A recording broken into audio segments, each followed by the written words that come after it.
Welcome to Infinite Models. If you like building aircraft, any type of armor, how about prehistoric or current wildlife? Autos of all shapes and sizes and genres, seafaring subjects of all types, and figures, vignettes, and dioramas, then this group was made for you.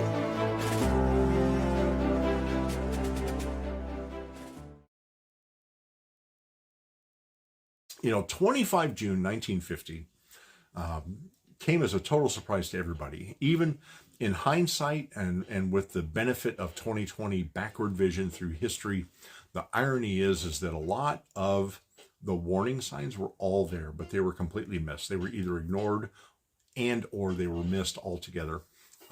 General Douglas MacArthur, he viewed China, he viewed Russia as our real threats and where we would spend our next shooting match with. He did not see North Korea as the threat, completely ignored the warning signs. And then on 25 June 1950, the Inman gun just came roaring across the 38th parallel, and it was unabashed disaster. The South Korean Army, the United States Army, frankly, they were outfitted with really old, antiquated weapons. They didn't even have a full table of organization, TO, of weapons, so they were shorthanded. They frankly were not as well trained as they could have or probably should have been. So their training was lacking, their equipment was lacking, their numbers were lacking. They didn't even have full table of organization. If a division was supposed to have 100 people, they were lucky if they had like 85. And so the entire South Korean Army, the United States Army stationed in Korea, was woefully undermanned, woefully undergunned, and woefully undertrained. And the Inman gun raced across the 38th parallel, and it took literally 2 months, and they owned the entire peninsula. By 31 July, they had taken over the top third of the country. They owned everything south of Incheon even. And there's like 4 major rivers in South Korea. And the Han River comes in from the west and breaks across into Seoul and then bends south. And it has a large fork, and there's a North Han River and a South Han River. And one of the stories I want to share with you tonight, it happens down here around the end of the South Han River. There's actually a little lake about where the word Han is written that it feeds and then comes out of that before it finally reaches the end of its tributary. But by 31 July, the North Koreans owned the top third of South Korea, everything up there. By 31 August, they were well down into the south, and it actually started to completely encircle. And all of the U.S. and UN forces and South Korean forces, they gathered in an area around a town called Pusan, which today is called Busan. But at Pusan, the reason they gathered way down here in the southeast is that this was a port, and Japan was just off the coast across the Sea of Japan. And from Japan, the U.S. was able to ferry in supplies and goods and bring them into the country in Pusan to feed this army that was just getting run roughshod right out of the country. And so they formed a perimeter down here that was called the Pusan Perimeter. And by 31 August, the North Koreans were actually doing a big pincher, and they set up large onslaughts on the left and the right flank of the Pusan Perimeter, just crushing and caving on it. And the amazing thing is that for all of their, debacle in getting pushed all the way down the peninsula, was that they actually coordinated very timely and intelligent tactical use of their reserves, so that whenever they were getting hit on a certain front from within their little perimeter, they were able to move forces around to reinforce and brace the front that they had around that Pusan Perimeter and hold. And it was ugly. They were literally on the verge by 1 September of being shoved into the Sea of Japan and forever kicked off the Korean Peninsula, and all of it being owned by Kim Jong-il in the north as one large communist state. And so the problems that were taking place there, that was all on the ground. And the Inman gun, the North Korean army, actually outnumbered all forces in the south on the order of 3-1, and in some cases and places on their advance 4-1, and in some areas even worse than that. But the U.S. and UN forces, South Korean forces, were on the receiving end. Most military tacticians will tell you if you're going to assault something, you want a 3-1 advantage in manpower and equipment and so on, because of the attrition rate of being on the assault. Those who are in the defensive and dug in generally can lose at a 3-1 ratio, and it's a draw. So they were well below that 3-1, 4-1 ratio for the early part of the war. Well, the Far East Air Force was also not very well outfitted, not real well appointed. They were flying in the U.S. Air Force, recently constituted in 1947. The U.S. Air Force had B-26 Invaders. They had F-51 Mustangs, World War II vintage fighters. They had F-82 twin Mustangs, also late World War II vintage. And they had some, not very many, of the brand new straight wing jet, the F-80 Shooting Star. And that's what Far East Air Force was outfitted with. At this point, the U.S. Navy did not have ships, carriers in particular, patrolling the waters around South Korea. They were all way up north in the northern end of Japan, outside of Yokosuka. And so there was no U.S. Navy aircraft presence readily available 25 June 1950. As far as the Marine Corps goes, they too did not have a whole lot in that area. But what the Marines did have that turned out to be tactically advantageous were World War II vintage, but they were flying night fighter variants, so the F4U-5N night fighter Corsairs, and they had F7F2 and F7F3 Tiger Cats, and some of those were upgraded with night fighting equipment for night fighting, not night interdiction. I want to get to that, and that's really the key here. But they were equipped for night fighting, so they were F7F2N and F7F3N aircraft. And that's what was available trying to support this onslaught.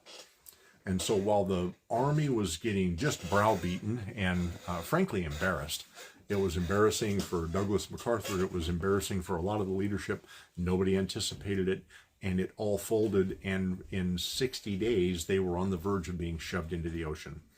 And so the only thing that we could figure to do to break this onslaught, since it wasn't available on the ground to do so, the only thing we could do to break that onslaught was to hit them from the air. So the beauty of it was we owned the air. The North Koreans had very little by way of aircraft. They had some PO-2s, the old biplanes sound like the washing machine. You've heard the derivative phrase, the washing machine Charlie.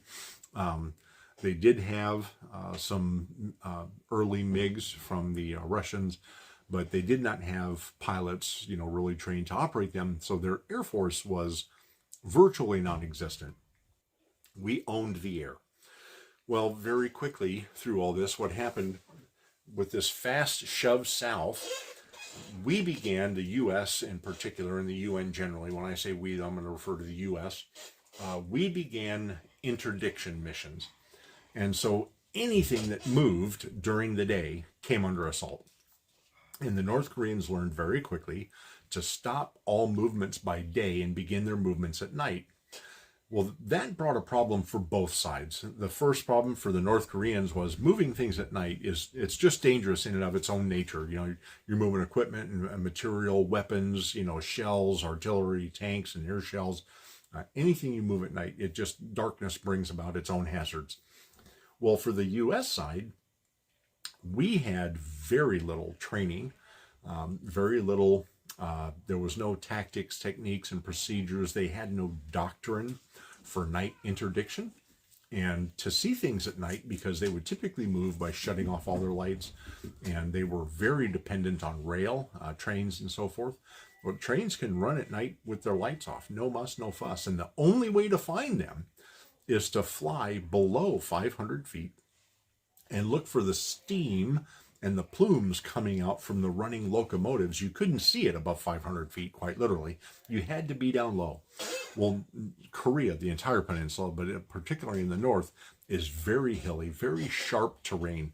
Some cutout valleys and low spots from many rivers that run up north. And of course, the Yalu all along here, all the way out to the Sea of Japan. But within the hill country, it's all very hilly.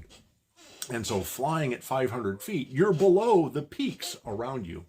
And the Inman gun, the North Korean Army, got very adept at putting their anti-aircraft weapons up high in the hills. So as the invaders and the Tiger Cats and the Corsairs came down low looking for targets of opportunity to interdict, you would see the flame exhaust out over the tops of the engines on the wings on the A-26 and the F-7s, and you would see the exhaust from the Corsairs, and they would literally be firing down on them. And so they had to develop tactics, techniques, procedures, and an entire doctrine for night interdiction, literally overnight. And they were working very hard on this. But we got started on running night interdiction to try to slow down the supplies to the North Korean Army at the front. And so by the end of August, they're encircling the Pusan perimeter, getting ready to shove everybody off, and some things started happening. Not all the fighting was here. Some units were still working their way south to join their, compadres down there in the defense. Well, it just so happened that the 25th Infantry Division was just south of the South Han River. And this is very early. This is still during the month of August. And the 3rd Bomb Group, let me back up. I need to tell you about the 3rd Bomb Group. So again, the Far East Air Force and what little they had to support air interdiction totally, and night interdiction specifically. Alex says he has a friend that gave in an F-7F Tiger Cat in 148. It's a great looking kit. I've got one myself, Alex. And Sprue had the Edouard detail set for that kit. And if you can get Cobra Company had put them out, and they're now owned by Lone Star. Mike West, I think his name is. I know he's a bit behind because he's a one-man show, but he's got great cockpit sets for the F-7F2 and the F-7F3 and the 2N and 3N, by the way. I happen to have one. They're nice. So in any event, Far East Air Force, they had what was called the 3rd Bomb Wing. Now, the irony is a wing in the Air Force is supposed to be like 4 squadrons and at least 3, a minimum of 3 squadrons, typically 4, but a bomb wing had, for the B-26s, their table of organization was 3 squadrons of 24 aircraft a squadron. Well, it just so happened that the 3rd Bomb Wing in Iwakuni, Japan, had 2 bomb squadrons of 18 aircraft each. So instead of 72 aircraft, they had 36, literally half of what they were supposed to. 2 18 aircraft squadrons, the 8th Bomb Squadron, the 13th Bomb Squadron. And that was what Far East Air Force threw right into the breach to try to stop this mess in the first place. And the 8th Bomb Squadron flew the very first offensive mission of the war when it broke out on the 26th of June, 1950. And because of that honor, the 8th Bomb Squadron was given the privilege of flying the last the offensive bombing mission of the war in 1953, right before the ceasefire took place. And that was flown by an aircraft that I built a model of years ago because I just love that little piece of history. I should have brought it out of my cabinets and shared it for tonight. But anyway, so the 8th Bomb Squadron, 13th Bomb Squadron, the only 2 operable, and they start throwing themselves into the breach against the North Korean Army. Well, during the push south, the 25th Infantry Division, the United States 25th Infantry Division, was here just south of the Han River, and they were like literally on the verge of being steamrolled by the North Korean 6th Army Division, not an infantry, but an army division. And they were literally outnumbered on the order of 10-1. And since it was the 25th Infantry Division, all they had was infantry, and vehicles to move around. They didn't carry a lot of towed artillery. They had no tanks assigned to them. They had no heavy weapons company. I already told you they were under TO on weapons. They were under TO on personnel. They were under TO on equipment. And the 25th Infantry Division was about to be steamrolled by the North Korean 6th Army Division. And at that point, south of the Han River, on the 1st of September 1950, they called for air support. They were begging for help. And the only available response that they had for themselves was a single B-26 Invader. It happened to be an 8-gun nose aircraft, which means it had 2 rows of 4 machine guns stacked vertically in the nose. So it was an 8-gun A-26B. He also happened to have 3 machine guns in each wing. He had the 2 machine guns in the overhead turret that could be locked forward. So he had a total of 16 forward-firing 50 caliber machine guns. He also happened to be carrying a bomb bay full of 100-pound general purpose bombs, and he had 100-pound GP bombs on racks under each wing. And so when the 25th Infantry Division was screaming for air support and literally about to be steamrolled and flattened by the North Korean 6th Army Division, their response was 1 B-26 Invader.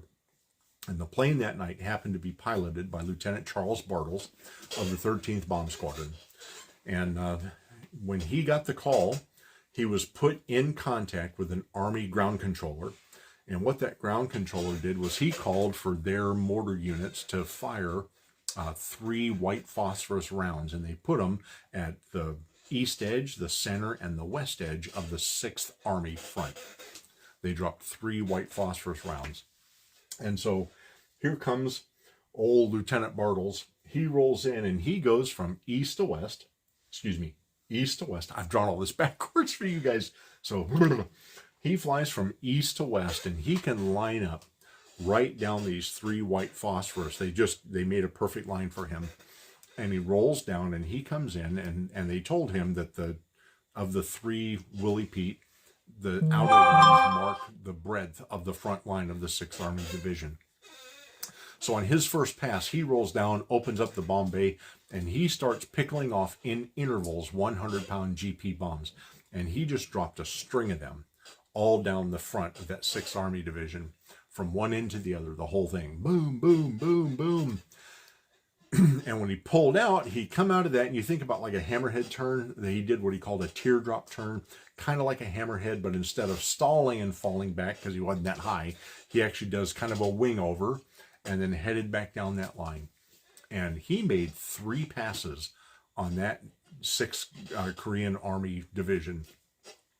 He made 3 more passes with nothing but machine guns. And 16 forward-firing 50 cals at the cyclic rate that they had, he was throwing 10,000 rounds per minute downrange out of the front of that A-26. And he was doing so from under 100 feet off the ground. He rolled across that puppy and he strafed it not once, not twice, but 3 times until he was completely out of ammunition. And he pulled up and winged over and flew back to Iwakuni. Now, there's 2 sides to this story. Lieutenant Bartles' side is he got back to Iwakuni and he landed his plane and he taxied in.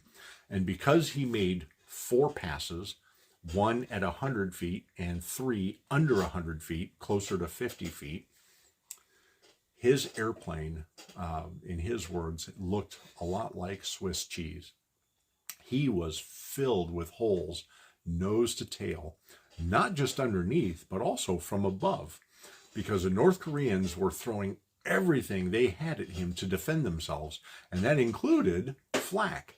But the problem was at 50 feet, you can't shoot flak and have it detonate at 50 feet. It was going off over his head and showering down on top of the airplane. And the North Koreans set them to a minimal fuse so that they were literally showering themselves with shrapnel to get rid of this airplane because of the damage he was causing to them. 1 B-26. That was the defense they threw up at him. Everything they had. He took small arms fire, he took medium weapons fire, he took heavy weapons fire. He was taking flak from overhead. 4 passes he made on that front, and he was happy to get out of there basically alive. Well, on the other side of that was the 25th Infantry Division, and a captain from that division, who was one of the company commanders within that division, he had reported that when the A-26 went by and was dropping his 100-pound bombs all along the front line of that infantry or the Army division, the explosions and the resulting fires backlit and frontlit what was happening and what they were up against. And he said in the haze of all the light of the fires from the explosions and the secondary fires and secondary explosions, they realized that they were literally outmanned 10-1. And the North Koreans had started amassing all of their people to one end because they were going to send a human wave attack up onto the high ground to take out their defensive machine gun positions and just human wave them into non-existence. And that was what this captain feared most, was being overrun by this horde of, crazy North Koreans who just would be happy to take them all hand to hand. The A-26 on his second pass, when he opened up, was at the front end of that line was the human wave massing formation. And that 10,000 rounds per minute of 50 caliber ammunition just sent them scattering. And in the 3 passes he made with his machine guns, so disturbed and so distributed the North Korean 6th Army that the 25th Infantry Division was able to disengage and evacuate the area with very little casualties and escape intact, and made it down to Pusan to join the perimeter and begin the defense down there. And all of that was because of the efforts of a single B-26 Invader. 4 passes. He was so effective that in the end, the 8th Army, the general of the 8th Army, sent a letter to the 13th Bomb Squadron to thank them for saving the 25th Infantry Division 1 airplane. Unbelievable story. So all of this, July, August, down to September. Then, 15 September, Douglas MacArthur does the Incheon landing on 15 September. Big surprise attack, fully successful amphibious assault. And he moves inboard, and the majority of the highway structure in Korea at that time were really along this Han River. Most of the north-south travel happened along the Han River. And he came in from Incheon and spearheaded far enough in that he took over everything and all evacuation routes along the Han River. And the North Korean army realized that they just got cut off from all their supplies in the north. And by 16 September, they started a very hasty withdrawal. And they're running back north, and we are pushing men and material in through Pusan. We have the people who landed at Incheon. We start taking back bases and fortified areas, and we can get aircraft into Korea now. And so quickly, we are flying Goonie birds and other aircraft constellations. We are bringing men and arms and material, and we are dropping it on the Korean peninsula as fast as was logistically possible. And we start this mad dash behind the North Koreans, heading all the way back up the peninsula, across the 38th parallel, into North Korea. And by December, and remember, there was talk at that point in 1950 about home by Christmas, right? And we drove the North Koreans so far back, they were shoved all the way back and across the Yalu River into China. And that's what prompted the Chinese to start in early January, the 6th and the 7th, their massed human wave assaults across the northern border. And you have Chosin way up here in the north, and most of you have heard the story of the frozen Chosin and the Chosin few who fought and then wound up fighting a retreat out of Chosin all the way back to the south to be evacuated. One of the Marine Corps' most decorated and highly revered individuals, one Chesty Puller, was asked about, what is this retreat? And he said, retreat, hell, we're just fighting in another direction, because the Chinese completely enveloped them up that. And that was December 6th and 7th. And by mid-December, they had already pushed in, kind of taken back Pyongyang. They had Sariwon. And this whole area kind of became the front up here in the Korean Peninsula. And so this area, this line where the front was, from Sinuiju in the west all the way over here to the east, that line became known as the bomb line. And so the orders went out from the Far East Air Force in order to kind of stop all this, that the U.S. and the UN forces, they were ordered that every night when the sun went down and basically your daytime fighting was done, hunker down, dig in, dig in your tanks, dig in your artillery, dig in your people, do not move. They were sending their night marauders all over the north, and their orders were anything south of the bomb line, hit it. And so with this bomb line, U.S. forces are mainly down in here, and the Chinese and Koreans were all up here. And so they said, anything moving south of the bomb line, you hit. That was the orders to the night marauders.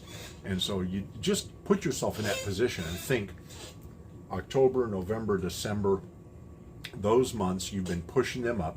December, the order comes, dig in at night, don't move at night, or you will be attacked by your own aircraft.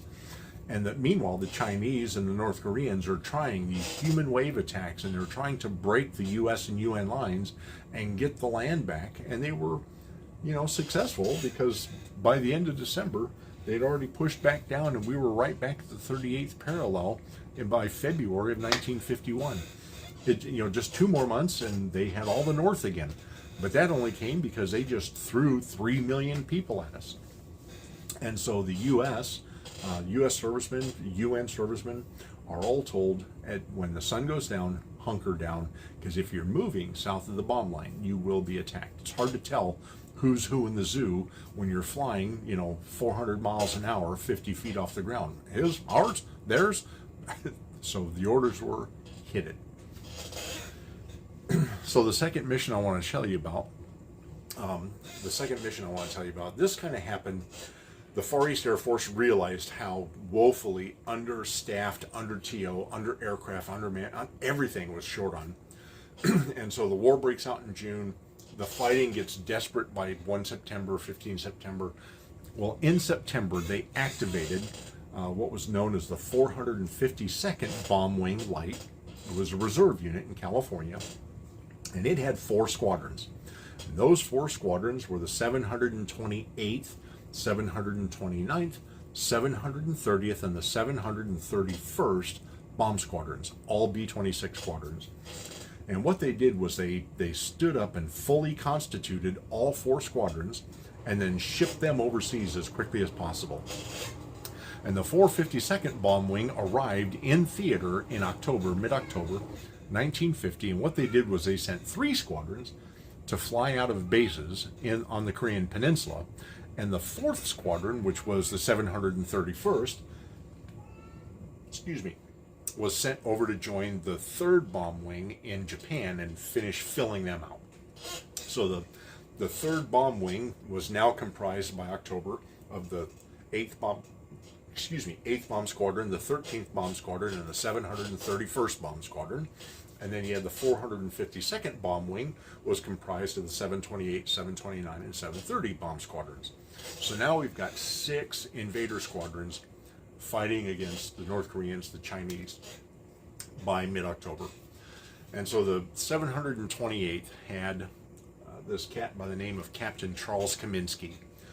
And the 10th mission he flew after they got in country was about mid-December.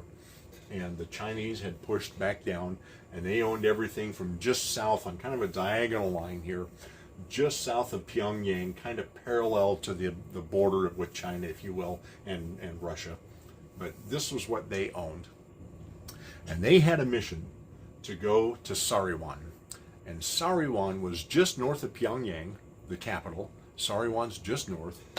And they really didn't know what they were going to find up there, but they knew that it was a marshaling area for supplies, supplying the Chinese and the Inman gun. And so they wanted to take out whatever was being staged and distributed to support the offensive at Sariwan. And so what they did was they put together a 6-ship formation to go hit something at Sariwan. And this Captain Kaminsky, he was leading that 6-ship formation. They fly out of South Korea, they head north, and they get to Pyongyang and they go just to the east of Pyongyang and then break into Sariwan. And as they're approaching, this guy realizes he's looking at a locomotive with several cars attached to it that all appeared to be, unscathed. So these were a fresh locomotive, fresh train cars, ready to start distributing supplies. And then in the distance, now it's nighttime, I don't know how he saw it, but in the distance, beyond the locomotive, there was a large open field. And in that open field, he could see all kinds of movement that he assumed was lots of, soldiers. And so what he decided to do was, as the lead aircraft, he popped off 2 5-inch, the Tiny Tim rockets. He had those under his wings. He launched 2, one from the left, one from the right, at the locomotive. And one of those hit, connected home, and really lit up the sky. Well, in the fireball, that lit up the area beyond, and it was confirmed that there was just thousands of soldiers out in this big field. And they're moving about, moving things, carrying stuff around. And he decides he's going to strafe them after popping off 2 rockets, and he's trying to make multiple passes. So he didn't fire everything. He just sent 2 rockets. He's carrying 8, and he's got bombs inside the bomb bay and all of his machine guns. And he pops off 2 5-inch rockets and starts strafing this field of soldiers. And as he's strafing, these guys is like kicking an anthill. They turn into a flurry of activity. They're running every which way but loose. And they appear to be congregating behind these large box-like brick structures that he assumed to be kilns. They're making bricks.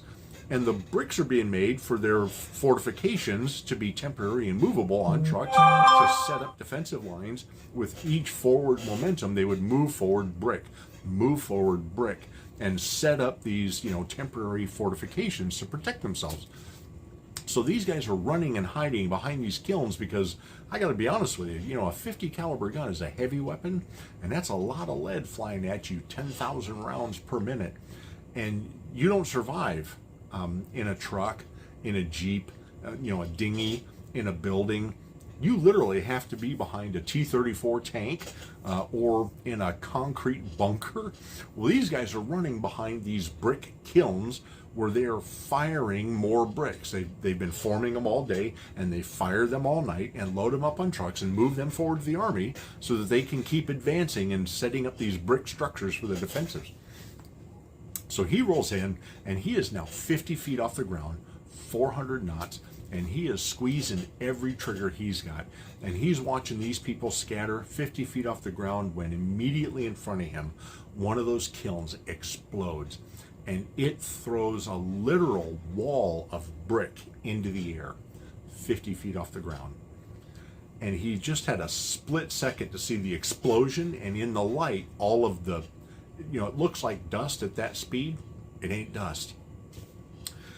And he described it afterwards thus: he felt like somebody had hit him in the head with a baseball bat. And Captain Kaminsky was instantly knocked unconscious. 50 feet off the ground, 400 knots. He came to, not too long after that, and found himself at about 100 feet in a left-hand turn on the downwind side, and continuing to turn like in a left-hand racetrack. And he's trying to figure out what's going on, and his windscreen in front of him has a great big hole in it, and he reaches up and feels his face, and he's covered in blood and brick fragments. And he knew instantly what had happened. When that kiln went off and blew into the air, he flew through all of those case-hardened bricks from the kiln and the kiln itself, and took one right through the windscreen that, half disintegrated on the windscreen, half disintegrated on his face. And that's what knocked him out. Well, the navigator happened to be a Lieutenant Marvin Jackson. And Lieutenant Jackson, from his little jump seat to the right of the pilot, he leaned over and he grabbed the steering column. Now it's on a stick with a butterfly set of handles on it, was the A-26 yoke. And he reaches over and starts pulling. Now the pilot goes unconscious and falls forward on the whole yoke assembly. And Lieutenant Jackson reaches up and he grabs this thing, and he starts pulling it back, and he gets the aircraft into a slight climb, and then you turn that, butterfly column. He starts pushing on that thing and puts the invader into a gentle left-hand turn to get clear of the area and remain in flight and not just auger in and kill all three of them. So Lieutenant Jackson, Marvin Jackson, is steering the airplane. Captain Kaminsky wakes up, and all of a sudden over the intercom, the gunner, who's a guy by the name of Bill Taylor, comes in over the intercom, and he starts telling him, well, sir, the leading edges of our horizontal and vertical stabilizers have been flattened by the bricks, but everything looks like it's still there.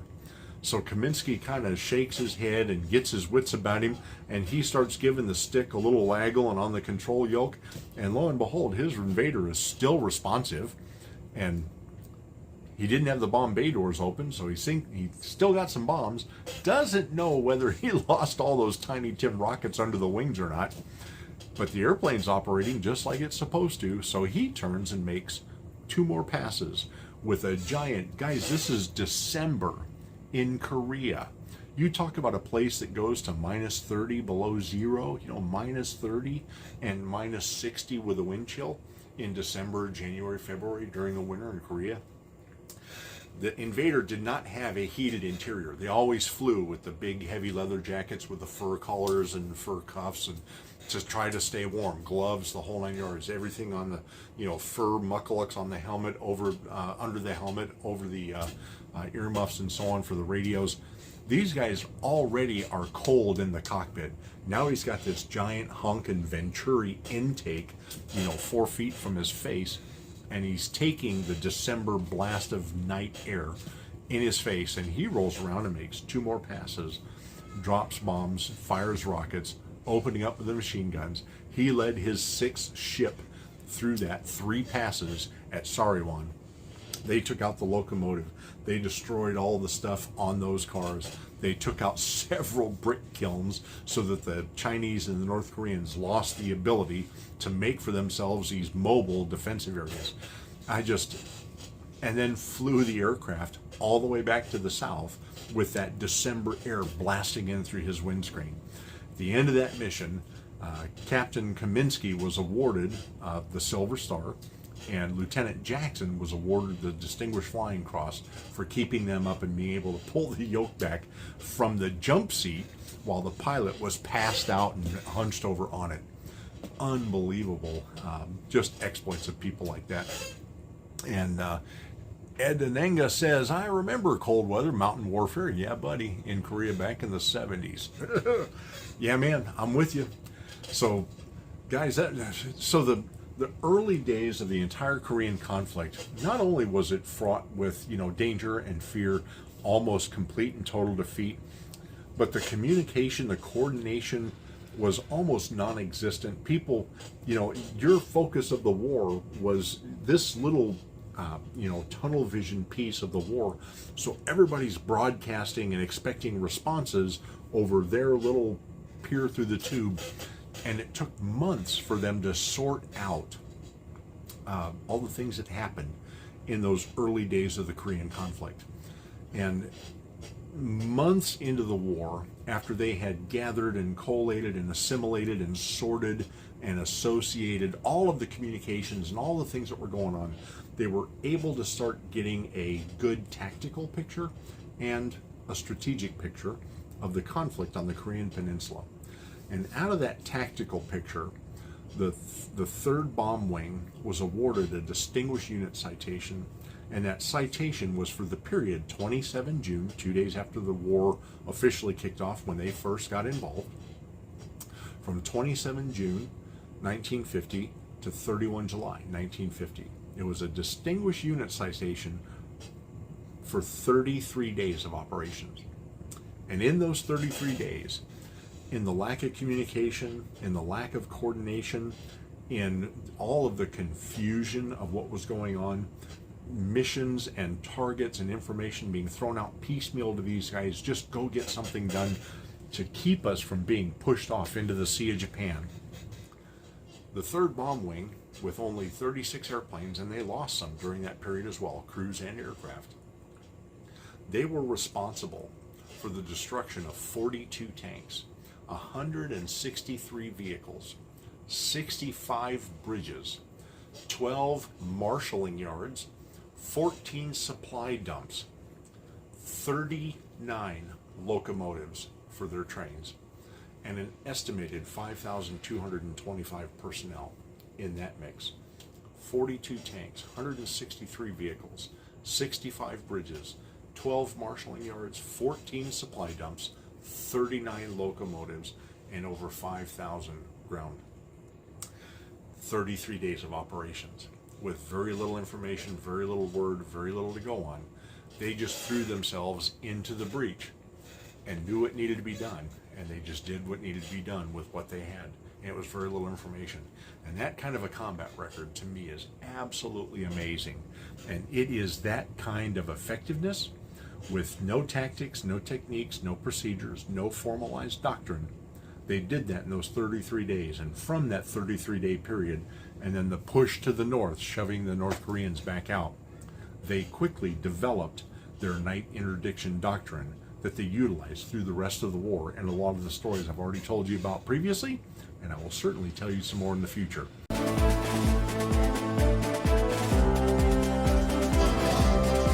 We hope you have enjoyed this Infinite Models presentation.